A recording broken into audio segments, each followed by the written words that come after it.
Hi everybody, Benjamin here, and this is episode number 6 of Seeds of Creativity. Thank you to all of my returning viewers, and to those of you who are new to the channel, welcome! Thank you for stopping by for this episode of how to basically cultivate creativity in your life. And whether you are new or old to the channel, please go ahead and hit that like button down below on this video, and hit subscribe so you will never ever miss another video that comes from my channel. Now, last week in episode 5 of Seeds of Creativity, we talked about permission. Basically, the topic of last week was a habit that we have as a child that we bring with us to adulthood that is actually kind of harmful to our creativity and to our process. This week, we're talking about the opposite of that. So a habit that we had in childhood that we got rid of, but we desperately need for a really healthy creative life. And that topic is play. Now, I've been working in creative industries, various creative industries, for over a decade now, and I've made a few observations with the people who work in these industries, and the one that I see over and over and over again is the one that when people who are burnt out, who aren't feeling passionate about what they do anymore, the folks who basically just feel like they could hang up the towel at any moment and it would be fine, and they're just not getting the love and the joy out of their creative field anymore.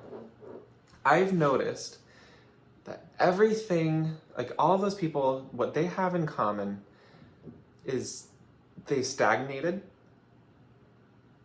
they don't play anymore, they don't experiment anymore, and what they've done is they've put so much importance on the monetary value of their creative life, essentially. So what do I mean by this? So as a kid, playing comes very, very naturally.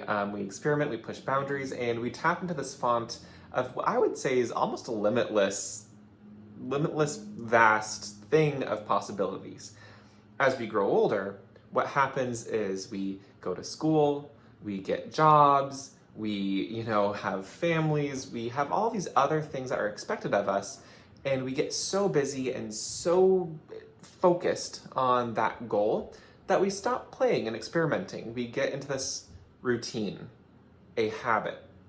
Now, those of us who do have I would say the privilege and the opportunity to do what we love, to do something creative for our careers, we also fall into a weird place in this kind of realm where at first, many of us start our creative careers by playing and experimenting and having fun and not really worrying about the bottom line and just letting whatever comes out of us come out. Then we start to pivot when we start to become more successful. Maybe we've started to sell more of our work. Maybe we've gotten a deal. Maybe we've started teaching or something that basically has caused us to put a dollar sign on what it is that we do creatively. I think what happens here is once there's a price tag on our creative product, I guess would be the thing to say, once you've put a price tag on the creative product, then we stop thinking creatively and we think more in a compulsory sort of manner. So we create not because we want to, but we create because we have to. Once we put that pressure on ourselves, that's when creativity starts to die. That's when burnout starts to happen, and that's when what you once loved starts to become something that you might resent. Now, I am a big supporter of having a creative business and being able to make money doing what you love and what you're good at. And I also believe that having a monetary stability is really, really important. And making sure that you're doing the business things for your creative company is essential to keep it running, to keep food on the table, a roof over your head, et cetera, et cetera. However, when money becomes the core defining factor in doing what you want to be doing, that's when things get really, really shaky. So what I want you to get out of this is to allow yourself to play and experiment. What this does when we're in that mode of thinking, we tap into a different sort of creative energy and a flow, almost even like the collective unconscious, right? Our energies are able to pick up the outside world and the inside world and bring it into your art and into your medium. So what this does is it opens you up to completely new ideas, exciting ideas, and forward-thinking ideas. This is so important because when you start doing compulsory work, you actually stop the growth of your creativity and you stop the growth of your creative process. And what happens after this is people will start to get bored with your work. People will start to find it banal or find it old hat. When you experiment and you play, those new ideas come to the forefront and people will like it still, right? That being said, not everyone is going to like everything that you do, but that's life, that just happens. So here's what I want you to do, the little exercise, if you're finding this to be your particular issue, is to give yourself permission, i.e., watch episode 5 of Seeds of Creativity from last week, and allow yourself to spend 40 minutes, 30 to 45 is good, every week experimenting and playing. Just go into town with whatever you want to do. This acts as a cleansing ritual for your brain. It clears out all those cobwebs and it really gets stuff moving mentally. If you are struggling with play, here are a few helpful tips. I've got so many ideas, but here's just a few of them. 1, write down 10 to 20 creative prompts.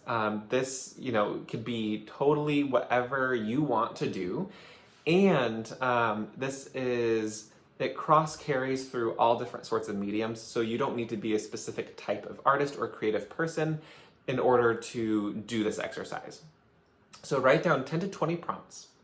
Then throw those into a bag and pull one out at random. And that's what you do. Make something using that prompt as your guide. And give yourself however much time that you want. If you end up creating for 2 or 3 hours because you found flow, you keep creating because you found that flow. Don't stop after 30 or 40 minutes just because I said give yourself at least that much time. But basically what I want you to do is get into flow, and that's when the thing starts to happen, okay?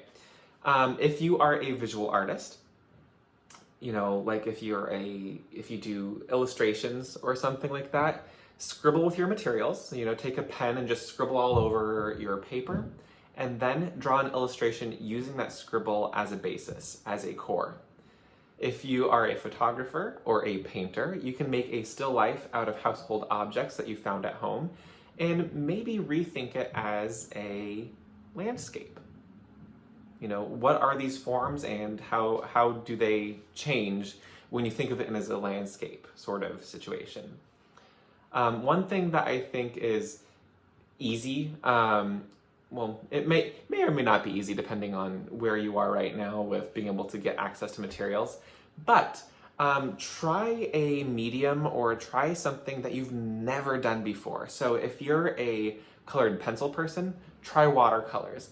If you are a photography person, try painting. Maybe, just pick something that you've never tried before. So maybe you do paints, but you've never tried interference colors, right? So really figure out what it is that you've never tried before and then play around with it. That forces you into an experimentation mode, and therefore you can't really think super logically, you can't think monetarily, you just have to go for it. The final tip that I actually have is just literally play a game. So I think that I prefer tabletop games for this kind of work. If you are into video games, it might help. But what I'm looking for is more of a creative outlet. So games that heavily involve role play or creative thinking, those are the types of games that I would recommend to play. The other thing that you can do is just go outside, play a sport, or play make-believe with your kids or your nieces and nephews if you have them. That will also get you into the mind frame of just, you're no longer doing something to make money. You are really jogging your brain out into a completely different state. That way, when you return to the creative area, everything is fresher and more exciting. It's so important for us as creative individuals and as just people in general. Once you start to break out of the mold, you're going to feel freer and more loose, and this will totally help your creative process. You will start having ideas coming at you for so long. One thing, again, is I want people to really start making for themselves, to create for themselves, because at the end of the day, that's what people fell in love with to begin with. When you started to get successful, that's what people really started to love about you as a creator. So when you start making for yourself, you actually end up making the content that people like because you like it. So I hope this video helps. If you have other tips and tricks to help get you out of a funk, please go ahead and comment them down below. I'd love to hear what you do to keep the creative juices flowing and to avoid burnout. What do you do to play? Let me know in the comments down below. Thank you again so much for watching. Please don't forget to give a like and subscribe, and I will see you next Friday for another episode of Seeds of Creativity. Bye.